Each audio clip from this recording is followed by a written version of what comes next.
Hi friends, how are you. जय श्री राधे। आज हम एक बहुत बढ़िया बात करेंगे। राधे राधे क्यों कहा जाता है। राधे राधे। एक दिन क्या हुआ, कृष्ण भगवान योग निद्रा में थे, बहुत मीठी योग निद्रा में थे गोविंद। उसी समय नारद आए, नारद जी आए नारायण नारायण करते हुए, और उतने में ही प्रभु की आँख खुल गई। तो प्रभु ने जैसे आँख खोली तो नारद जी ने पूछा, हे प्रभु, हे नाथ, ये हर जगह राधे राधे क्यों कहा जाता है, इसका क्या कारण है। जहाँ देखो हर जगह वृंदावन हो, द्वारका हो, मथुरा हो, हर जगह राधे राधे ही आवाज़ गूंजती है। तो गोविंद ने आंसर दिया, यानी प्रभु ने उत्तर दिया। तो प्रभु स्वयं कहते हैं, अरे नारद जी, आज पता नहीं क्यों हमारे सर में बहुत पीड़ा हो रही है। तो नारद जी ने कहा, प्रभु आपको पीड़ा? जो सबके तारनहार है, जो सबको संभालते हैं, उन्हें पीड़ा कैसे हो सकती है। नारद जी ने ये बताया।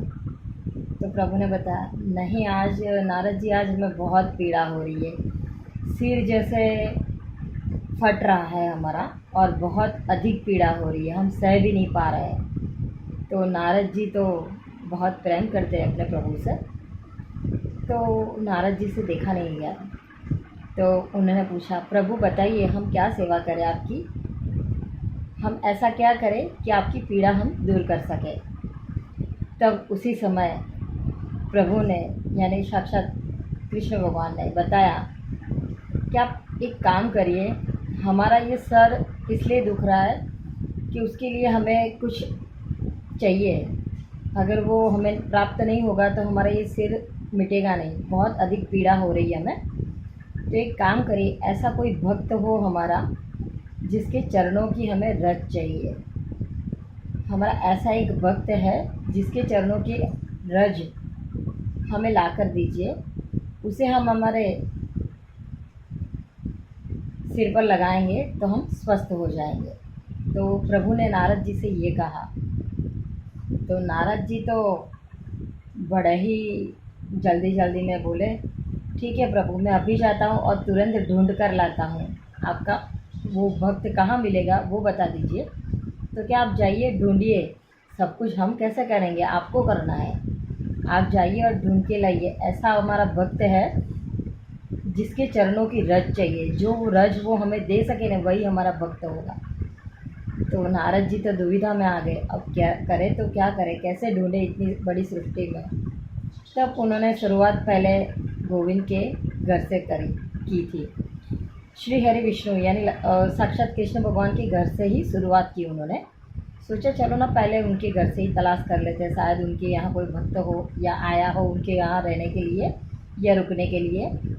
तो सर्वप्रथम नारद जी चले जाते हैं उनके घर वैकुंठ। अभी प्रभु गोलोक में बैठे हुए थे और उन्हें वैकुंठ नारद जी वैकुंठ चले गए। वैकुंठ में उनकी पत्नियां हैं, रुक्मणी थी, सत्यभामा थी, उनकी जितनी पत्नियां थी वहाँ थी। तो उन्होंने वहाँ जाकर नारद जी ने पूछा, अरे रुक्मणी जी, आप एक काम करिए, प्रभु को बहुत पीड़ा हो रही है, आपके चरणों की धूल दे दीजिए, रज दे दीजिए। तो सत्यभामा रुक्मणी ने आंसर दिया, उत्तर दिया कि नहीं रे बाबा, हमारे गोविंद तो हमारे पति परमेश्वर है और वो तो साक्षात भगवान है, हमारे चरणों की धूल भगवान को कैसे दी जा सकती है, हमें नरक में वास मिलेगा। तो ये उत्तर दिया, ये उत्तर रुक्मणी ने दिया। फिर वो तो नारद जी उदास हो गए और आगे चलने निकले। तो आगे दूसरे कक्ष में गए, वहाँ सत्यभामा थी। तो उनसे भी वही प्रश्न पूछा कि आप अपने चरणों की रज दीजिए, प्रभु की आवश्यकता है। तब उन्होंने भी सेम आंसर दिया जैसा रुक्मणी ने दिया कि प्रभु तो साक्षात भगवान है, हम उन्हें अपने चरणों की धूल कैसे दे सकते हैं? हमें नरक में वास मिलेगा, इतना बड़ा पाप हम नहीं कर सकते। तो सत्यभामा ने भी यही आंसर दिया। फिर दूसरी पत्नी, तीसरी पत्नी, ऐसे करते करते 6 पत्नियों तक पहुंच गए, लेकिन किसी ने भी अपनी रज न दी। फिर थके हारे नारद जी बाहर निकले, और जैसे बाहर निकले उन्हें विचार आया, चलो ना हम बरसाना चले जाते हैं, वृंदावन चले जाते हैं, वहाँ तो उनके बहुत सारे भक्त हैं। तो नारद जी चले गए राधा माँ के पास, जहाँ राधा माँ के थी वहाँ चले गए वृंदावन। वृंदावन गए, वहाँ राधा माँ को मिले, और राधा माँ को एक क्षण में ही यही पूछा। राधा माँ ने पूछा, क्या ये नारद जी बताइए आज क्या सेवा करें आपकी? तब नारद जी ने बताया कि आज हमारे प्रभु को बहुत पीड़ा हो रही है सिर में, और आपके चरणों की रज चाहिए, तो आप देंगे हमें? तो राधा माँ ने उत्तर दिया, अरे आप कब से घूम रहे हैं रज लेने के लिए? तब नारद जी ने बताया, हम उनके वृंदावन उनके घर भी गए, वहाँ पर रुक्मणी थी, सत्यभामा थी, सबसे हमने पूछा लेकिन किसी ने ना दिया। तो क्या आपने इतना समय व्यतीत कर लिया, तब तक हमारे प्रभु ने पीड़ा सह ली? आप पहले ही यहाँ आ जाते तो हम पहले तुरंत दे देते। तब तुरंत ही राधा माँ ने एक क्षण का भी विचार नहीं किया, उनके चरणों की धूल उन्होंने ली, जो धूल थी वो उन्होंने ली और नारद जी को दे दी। और नारद जी जैसे जैसे उन्होंने लिया, और तुरंत वो चले अपने प्रभु के पास।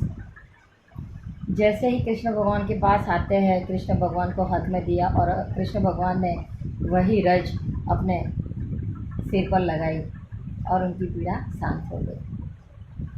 तो नारद जी ने पूछा, प्रभु अब आपको कैसा लग रहा है?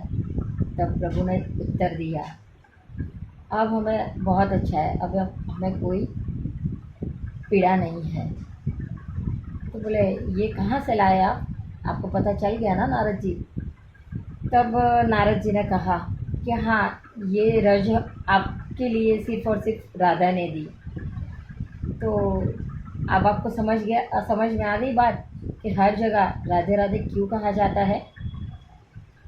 तो नारद जी मुस्कुराते हुए बोले, सही बात है प्रभु, राधा ने जब आपके लिए चरण रज दी, तब उन्होंने एक क्षण का भी विचार नहीं किया, ऊपर से ये आंसर दिया कि अगर प्रभु के लिए नरकवास भी मिले तो भी हमें मंजूर है। अगर प्रभु के लिए हमें नरकवास भी मिले तो भी हमें मंजूर है, हम नरक में भी जाने के लिए तैयार हैं। तो ये थी भक्ति। तो साक्षात राधा माँ ने उस हद तक कृष्ण भगवान की भक्ति भी की थी और उनसे प्रेम भी किया था। तो वही राधा माँ ने अपने प्रभु के दर्द और पीड़ा को दूर किया था। तब से हर जगह पर राधे राधे नाम घोषिता है उनका, क्योंकि भक्ति की पराकाष्ठा है कि जब आप भगवान से प्रेम करते हैं, वहाँ कोई भी बंधन नहीं होता है, ना ही कोई स्वार्थ होता है, ना ही कोई दूर तक की कोई दृष्टि होती है।